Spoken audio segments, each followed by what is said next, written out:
And now, live from Level 5 Productions on the island of Milleronia, it's The Larry Miller Show.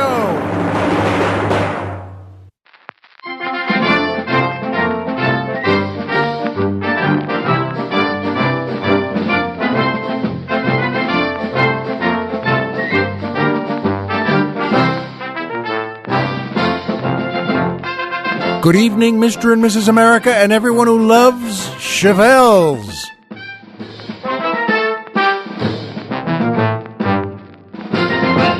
Hi, folks, and welcome back to the Larry Miller Show. I'm Larry Miller, but in a way, aren't we all? And boy, oh boy, was it ever a beautiful day here on Milleronia today. So good to be back. Colonel Jeff, of course, loves it here. And, well, he's got the right nature for it. And also, he'd better... Because, as you know, I love playing a tough head honcho on Milleronia. Anyway, it is a beautiful day. I ordered it to be a beautiful day. So all my people in the weather department made it a beautiful day. And it really is gorgeous here, though. We love it here so much. And as always, that music makes me happy. That's the Sam Peckinpah Orchestra and the Sally Struthers Dancers, featuring boy tenor Don Riley asking the musical question, what would happen if we went with further ado? Well, boy, good question, Don. If we went with further ado, well, first of all, we'd never get any new streetlights then.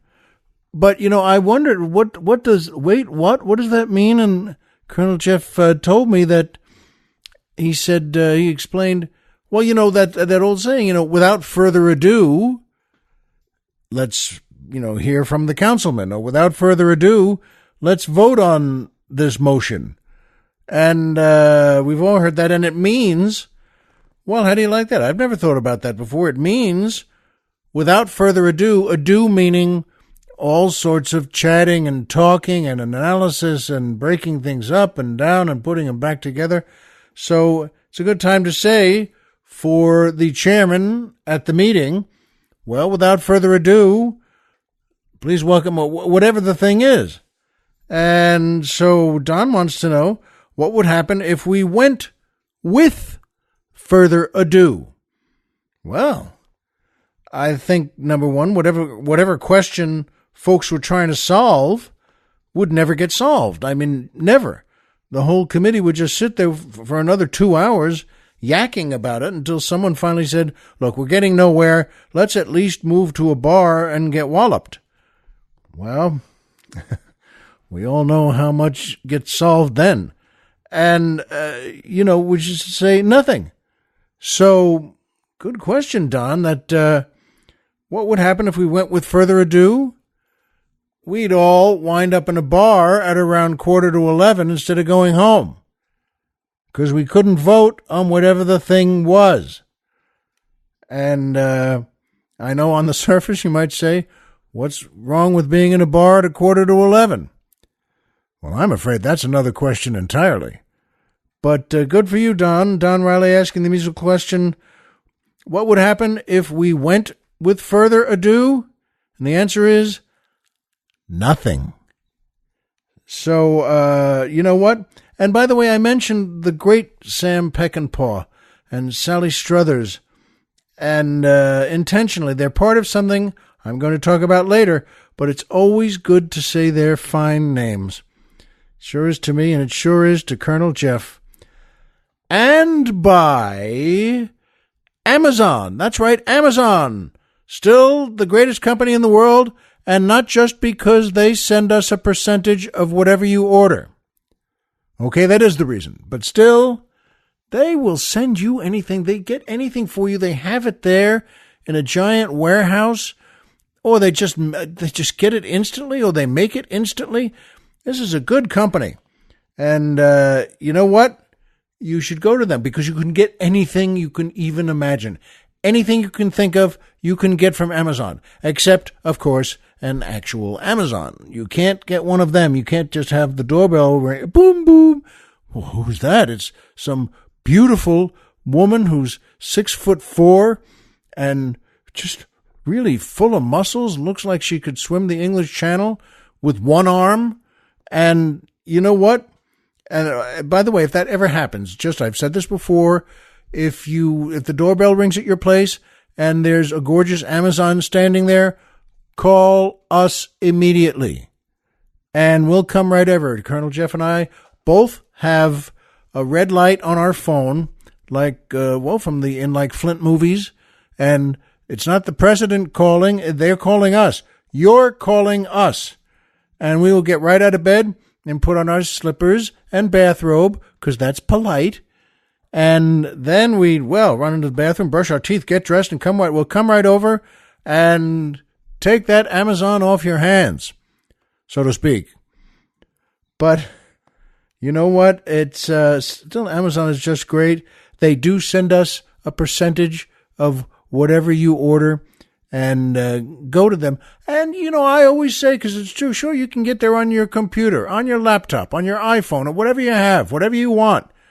You can get there on that, but don't bother, because we'll take you there and we'll do it better. You go to our website, which is LarryMillerPodcast.com. Who's on the mountain? Tom Mix. Oh, forgive me. I shouldn't have had the cabbage. But, you go to our website because we have a banner that says Amazon. Click that. And then stroll into your den and just sit down in your big lazy boy chair and rock it back. Put a magazine over your face and take a great nap. And we'll get you there. Thank you, Amazon, and thank you, folks, for knowing you can call them and then call us. And that brings me to my favorite part of the show, the joke of the week.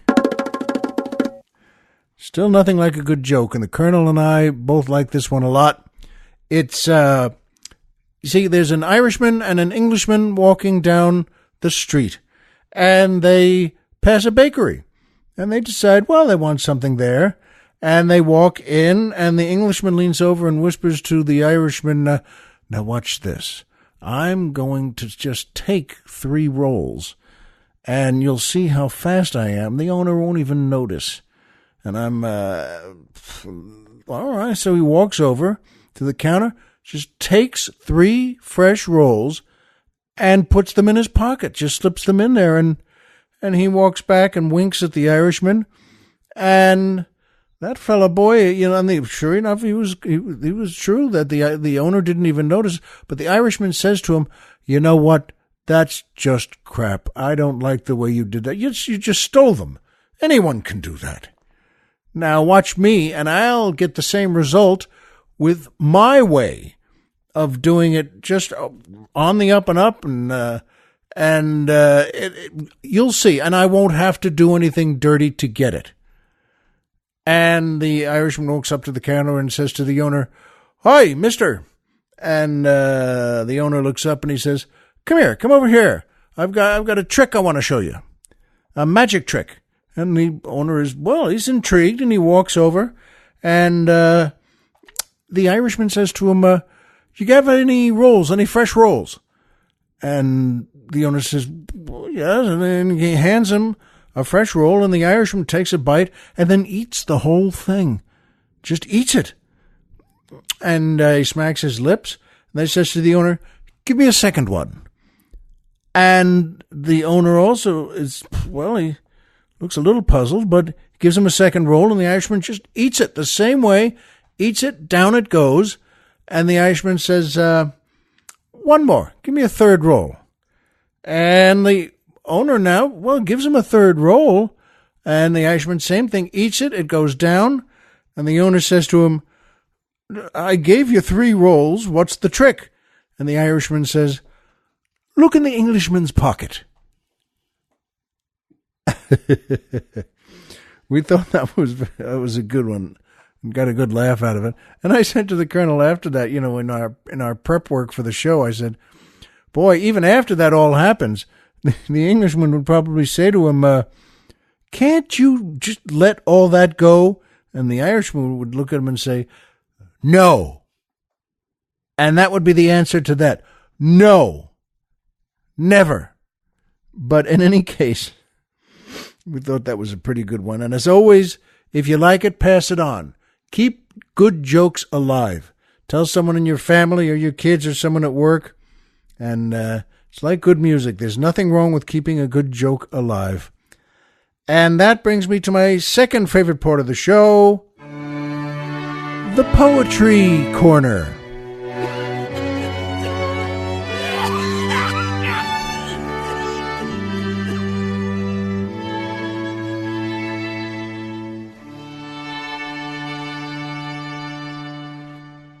Ah, beautiful. By the way, that fellow with the cough sounds like he should have chewed his roll better. And this is a beautiful poem, folks, by the great Robert Louis Stevenson. And it's called Small is the Trust When Love is Green. Small is the trust when love is green, in sap of early years. A little thing steps in between, and kisses turn to tears. A while, and see how love be grown in loveliness and power. A while, it loves the sweets alone, but next it loves the sour. A little love is none at all, that wanders or that fears. A hearty love dwells still at call, to kisses or to tears. Such then be mine, my love to give, and such be yours to take. A faith to hold, a life to live, for loving kindness' sake. Should you be sad, should you be gay, or should you prove unkind, a love to hold the growing way and keep the helping mind. A love to turn the laugh on care when wrinkled care appears, and with an equal will to share your losses and your tears. Isn't that lovely? Robert Louis Stevenson sure knew how to put words down on paper. And that brings me to my third favorite part of the show, MMM, the Magic Movie Moment.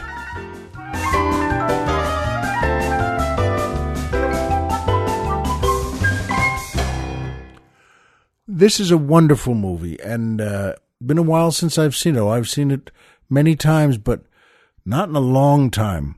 And I'd sure like to see it again.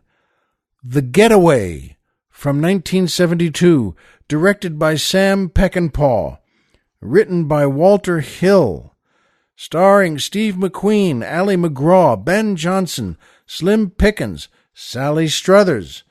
And it's a terrific movie, folks. The magic movie moment for today, to me, in a movie filled with them, but the magic movie moment is after a giant climax scene where Steve McQueen, playing Doc McCoy, and he is in a gunfight, and 5 men are killed, and Steve McQueen's not one of them. And he and his wife at that point, played by Ali MacGraw, run out into the street, and they essentially, an old ratty pickup truck is going by. They steal it. As it's going, they stop the guy, and they get in, and the guy driving is Slim Pickens. A terrific actor. Slim was great in everything. And they hijack him, and they say, drive south, they head right to Mexico, because they're not far from the border. And they do. They head to Mexico, and it becomes a great scene and relationship there. Slim Pickens is so charming, and he at one point just says to Ali MacGraw, "You two married?" And she says, "Yep." And he says, "That's good. I'm glad to hear that. The problem today, too many young folks like you just don't do anything that has any morals in it." And he smiles, and she smiles, and we like him so much. And Steve McQueen smiles, and they drive to Mexico. They cross that border. And at that point, they go a few miles into Mexico, and he chats with Steve McQueen again, and McQueen says, "Why don't you pull over here?" And they do, boy, it's just, there's nothing around. It's not a town. It's not a city. They're just in the middle of, well, rough country in Mexico. And Slim gets out and McQueen gets out and they just stroll away about 10 feet. And McQueen says to him, "Would you take $10,000 for your truck?" And we know, as the audience, they have a lot of money in their little duffel bag there. I mean, it's hundreds and hundreds of thousands of dollars. And McQueen says this, and Slim Pickens says, "You mean if I don't tell anyone about you or meeting you or who you are or where you're going?" And McQueen nods and says, "That's what I want."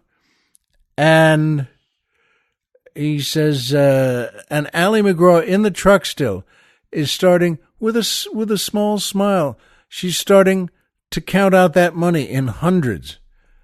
And, well, folks, after we think as the audience, good Lord, after all they went through personally and in that work and in that dark, awful world to get this money, and she's counting it out in hundreds, and Pickens calls into the truck and says, "How about 20,000?" And we all smile. We're the audience, and McQueen smiles too. And Ally McGraw says to him, "How about 30?" And he laughs, and we laugh, and McQueen laughs, and Ally laughs, and she counts it out, and he says, "Golly, you know what? You too." And she gives him $30,000 in cash, in hundreds. And McQueen says, "You're going to have to walk back on your own, you know." And Pickens just tosses that off and says, "Well, don't worry about me." And they smile goodbye at each other. And he smiles at Ally. And he starts to stroll back to the border. And it's such a nice moment. And McQueen says, shakes his hand and says, "I hope you get what you want." And he smiles and says, "Vaya con Dios." And he strolls away. And Steve smiles at Ally. And you know what? That's what I call a happy ending. And it's not heavy-handed. But folks, that's a magic movie moment. Steve gets back in the truck. And off they go. And in their new marriage. And somewhere in Mexico. And somewhere with a lot of money. But you know, there's nothing quite like getting a new car. We forget that. We don't really think about it much. But the whole thing of, well, get a new car? Wow, that's pretty good, isn't it? Whew. Get a new car, whatever you decide you need, whatever you decide you want. And I was on Eddie Burke's podcast today at the Improv. And my wife Eileen was on there a couple of weeks ago. We're both friends of Eddie's from quite a while. And, I was telling the first story, speaking of new cars. I once got, when I was single, my new Mercury Colony Park station wagon. I always wanted a station wagon, and that's just the bottom line of it. I like station wagons. And, I hope you do too. I keep thinking, why don't we have station wagons anymore? I know the whole world is full of SUVs and doors that slide the length of the car. I'm not a complete idiot. I'm close, but I'm not complete. And I miss station wagons. We had a Ford LTD station wagon when I was a kid. That was, the top of the line in the Ford world. And it was forest green with the phony wood paneling on the side and the phony wooden frames around the phony wood paneling. And by the way, that was great stuff. I don't know why anyone ever got one without the phony wood paneling. I don't know. When I was a kid, how do you not get that? And we had that. That was a 69 car and had, all the Ford stuff on it. And, I'll never forget. One night, in fact, I borrowed that car from my folks to go pick up my friend Billy Walsh and we were going to go. Well, we were going to go to a friend's place, and we did. And I don't want to make this sound too wholesome. We went to a friend's place to drink, and I think in school. No, I was out of school, and so I picked up Billy, and we went not too far, half hour away, and drank for a while. That's just the only way to put it. We were kids, and we thought, well, here's a good idea. And then Billy and I just got back into the Ford LTD station wagon and headed back home. I was going to drop Billy off. And by now it was about 1:30 in the morning. Because remember, in those days, especially, New York bars closed at 4 a.m. So they didn't close at 2 or at 1 or whatever it is where you live. So Billy and I, coincidentally, passed a bar, that's right, called the Public House. And we parked there and went in, and Billy got the idea that we should start drinking flaming shots of 151 rum. And I'd never done that. I still don't even know what it is. But he showed me, said, so we did that. The bartender, we were standing at the bar. You got to stand at the bar for doing flaming shots, I think. I don't want to be too picky. But we set those up. The bartender poured them right in front of us.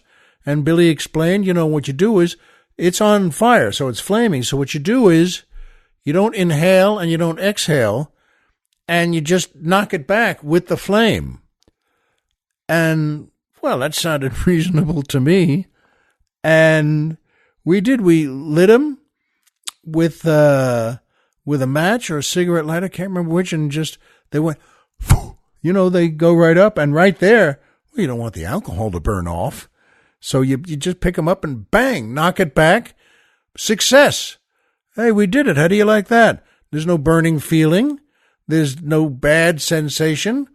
And I said, how do you like that? And the bartender nodded approvingly. And, well, he's a bartender. You'd figure he's seen just about everything. And we had another one. We had 4 of them. And the reason we stopped there was because on the 4th one, Billy, it was a good friend of mine. Boy, we just had a great time together. And Billy missed his mouth. That's the only way to put it. He missed. And he was right-handed, and just, it went a little to the left, and it set his face on fire. There's no other way to put that, I guess. And his face, and the whole side of hair on his left side of his head.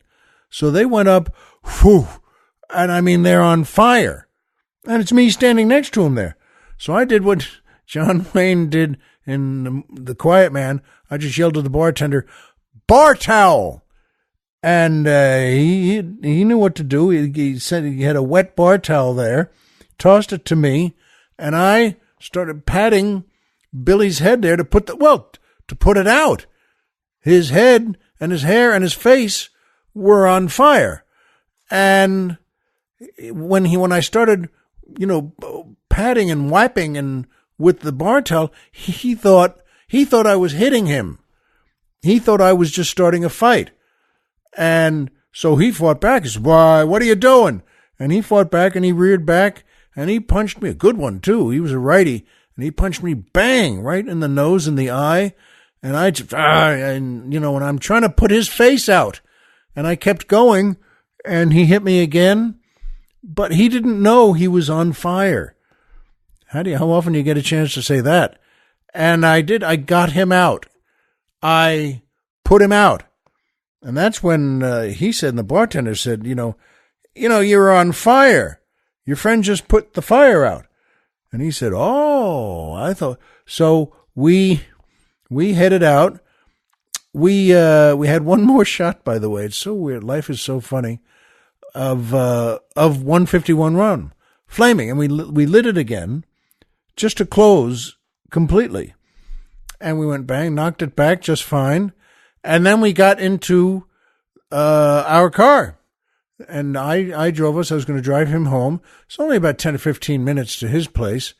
And his place meaning the house he grew up in, where his parents were, and his two younger, his brother and sister, and they had two older. But anyway, as I was going, I clipped a car that was parked on the street.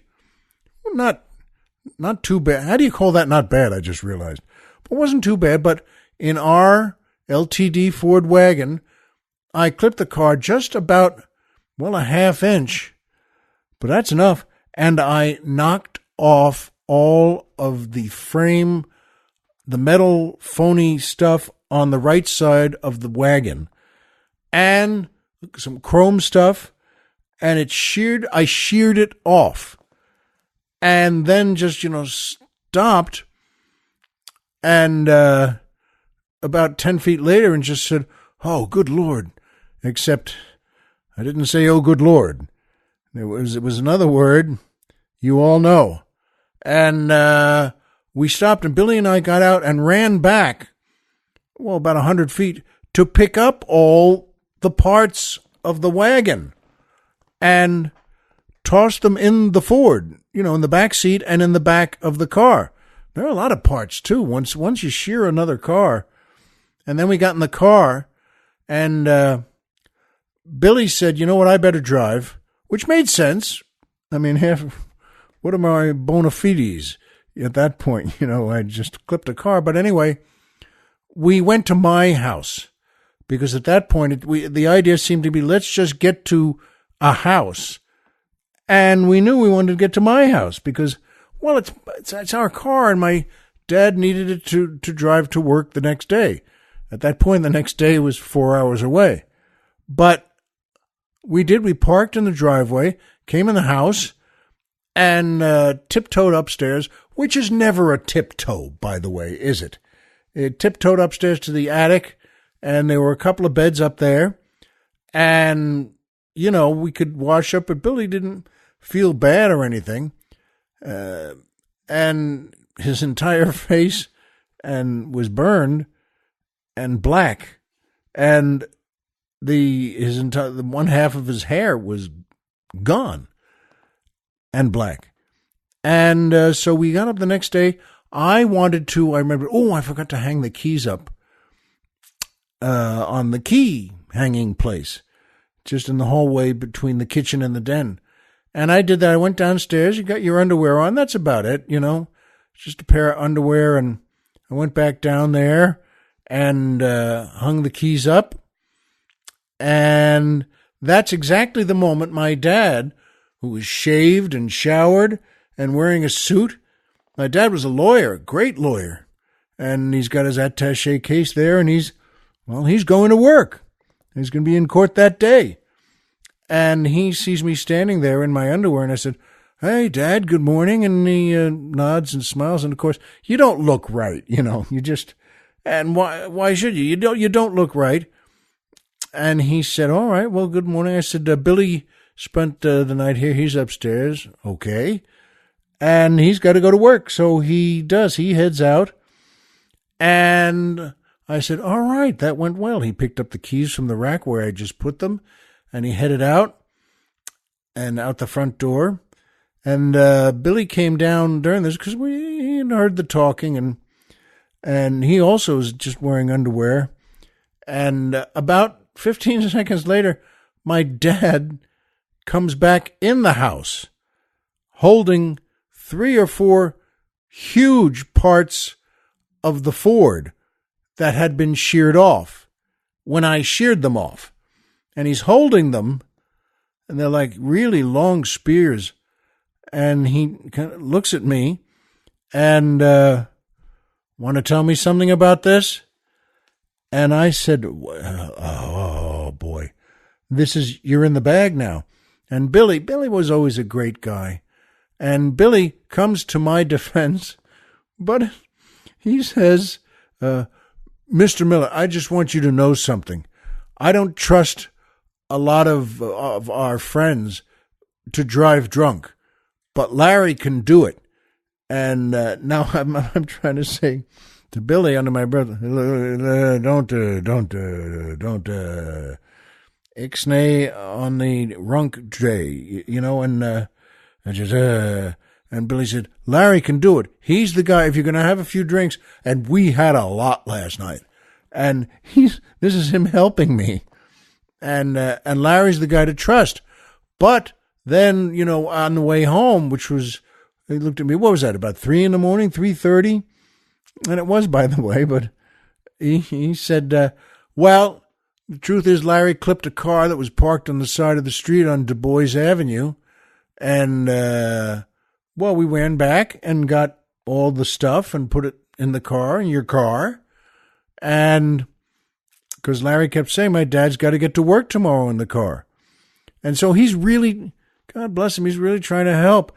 And of course, my father's remember, he's looking at a man in underpants with a burnt face and no hair on the left side, all just burned. And he just looks over at me and says, I think you and Mommy and I should have a talk after dinner tonight. And I said, good, sounds good, and that's fine. It would have been fine. But, he was saying that the way he should as a father who just sees that, his car, his $1 billion car, they don't give you those for free, as you know. And he started to walk back out the door, still holding, by the way, the parts. And then he turned right around again and walked back to us and handed the parts to me. And I said, just nodded, and you just want to agree. There's nothing to hide from. I mean, it's kind of all out already. And Billy had sort of told the whole story. And I didn't mind. God bless him, he's a great guy. And he was defending me. If you need a drunk driver, Larry's the one to get. And my dad walked out the door, closed it, you hear the big click, and went to work. And that was quite a conversation we had after that dinner, which is another story, by the way. I will tell you that one, and it's all true. All these stories are true, but the truth is this story, the end of this story is about cars. And I wanted a station wagon. And I went out and got with my friends Seinfeld and Wallace, George Wallace, great comic, as you know. I went to Galpin Ford. And the three of us in the car I had at the time, because I wanted to get a Ford or Mercury station wagon. And I did. I met a great guy, Brian Allen, who's just a great employee of theirs and runs the whole section and the division of this and that. He does a great job.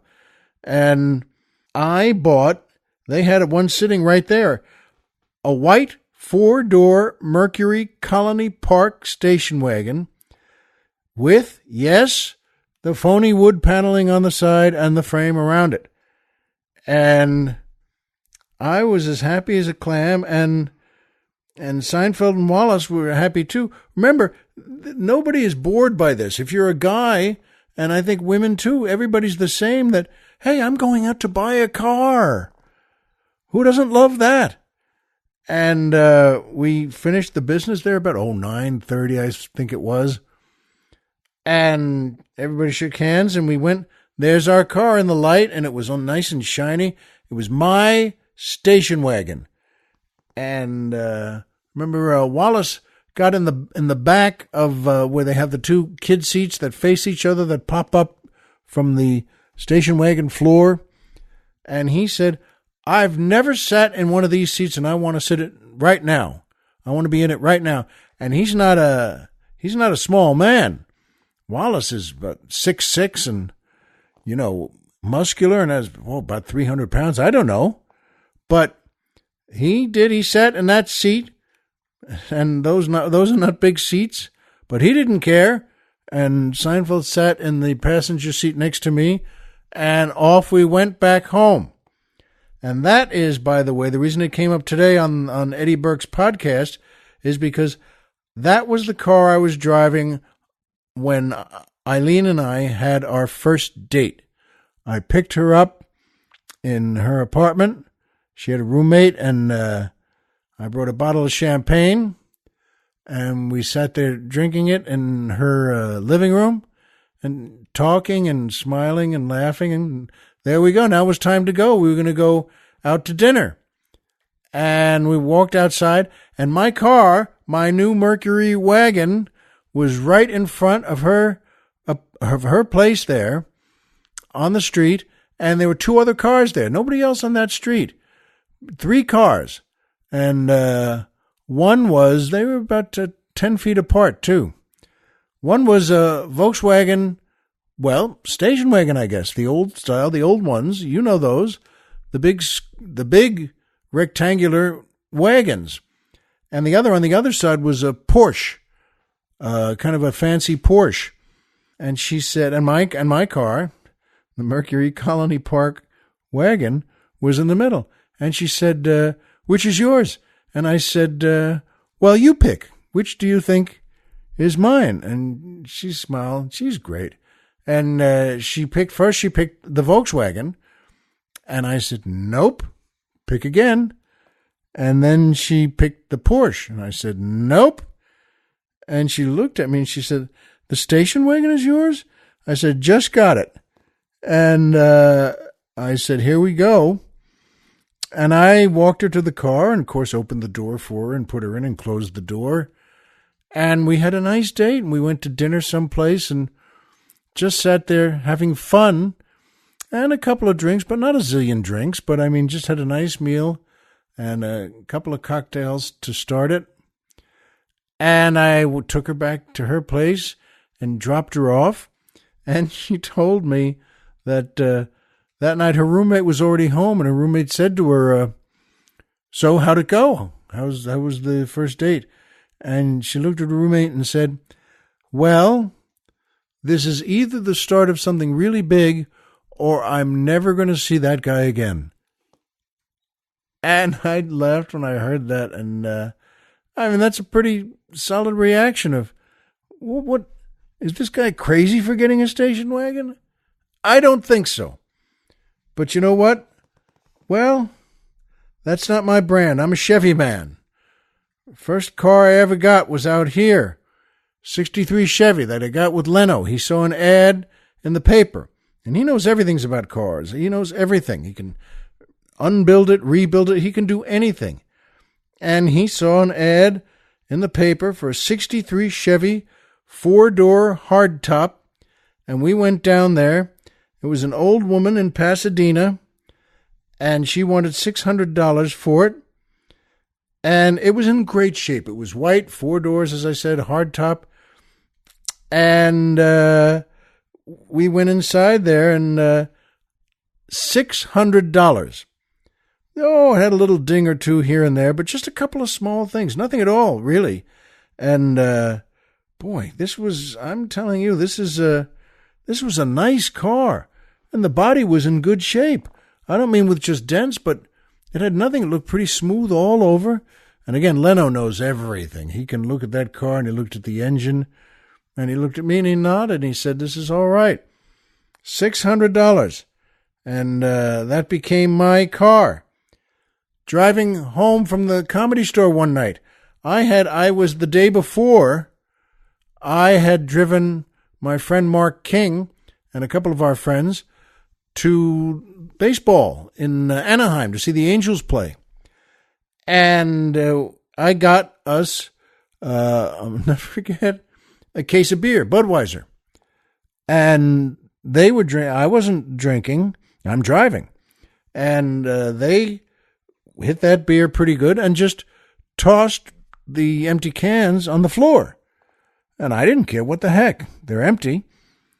And so there are a lot of cans, and then that car was full of beer cans, and then we went home, got a bite or something. But the point is, the next night, I was working at the Comedy Store and driving home, but I hadn't cleaned the car yet.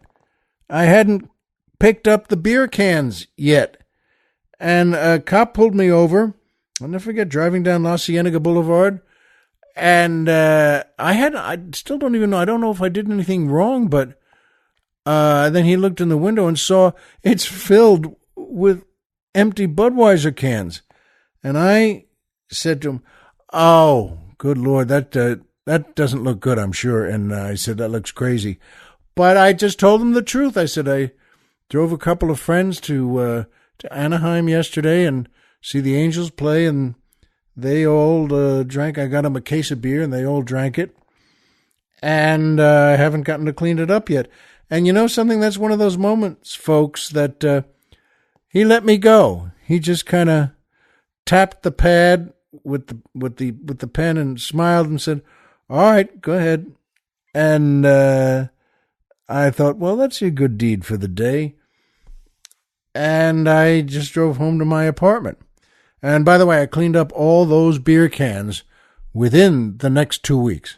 I mean, which is to say, I didn't get right to it. But you know what? I sure do like Chevys. And here's my dream car. I sure would like a Chevelle. I love those. I love Impalas, old ones. Whew. If I ever went crazy with cars and had $1 zillion, you know what? I'd get Chevys made, and you can get them in California. Well, not made, but I mean the ones that are maintained so well, 56 through 64 every year, and get a nice 4-door Chevy. I love those cars. But the best one for me is a Chevelle. I want a 69 or a 70 Chevelle. And one of these days, folks, of course, those are, I want to get a 2-door car, and they'll be hard tops. And I would like, a 4 or 5 on the floor, manual shift, and, and hookers, headers, and, so that it's a great car. And wow, that's my dream car. One of these days, I'm going to get a Chevelle. I know it, and you know it. And remember, we both know the same things. Homer is Homer, and Pluto is a planet. So remember, folks, as always, if you walked out of bed today and had a job to go to and a home to come back to, and someone there who really cares about you, folks, the game's over and you've won. Get yourself a car you always liked and drive it safely. And we'll see you here next time.